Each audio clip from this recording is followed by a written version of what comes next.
كتير من الناس عاوزين يدخلوا مجال الفريلانس، بس بيكونوا تايهين في الأول ومتلخبطين. ايه من رأيك، ايه الخطوات الأولية المفروض يبدأوا بيها عشان يدخلوا مجال الفريلانس؟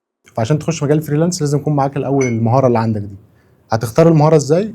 بتجرب، حرفيا بتجرب. يعني عشان ايه نوصل للي احنا قلناه في البدايه، موضوع الشغف ده.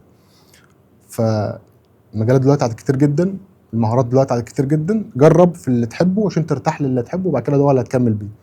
فعشان تخش مجال فريلانس اول حاجه تخش معاك مهاره، ايا كان المهاره دي بقى، جرافيك ديزاين، برمجه، مونتاج، تصوير، اي حاجه، اي مهاره حاليا دلوقتي مطلوبه وممكن حد يجي يشتريها منك. بعد كده بترتب عليها كل حاجه بقى، ان انا اخش الفريلانسنج ده اشتغل من البيت ولا اشتغل في شركات؟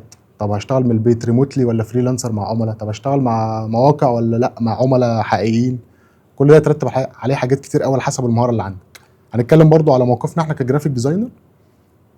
لو انت معاك المهاره وزي ما قلنا خلاص انت اتعلمت وداخل انت عارف هتعمل ايه، فهنا بقى ممكن نخش على الخطوه اللي بعد كده. انت ممكن بتجرب في البدايه، بتجرب هنزل اشتغل في شركه، ارتحت يبقى شغل الشركات ده هو ده بتاعك، ممكن ترتاح في الموضوع ده. لكن الفريلانس مش اختيار في البدايه.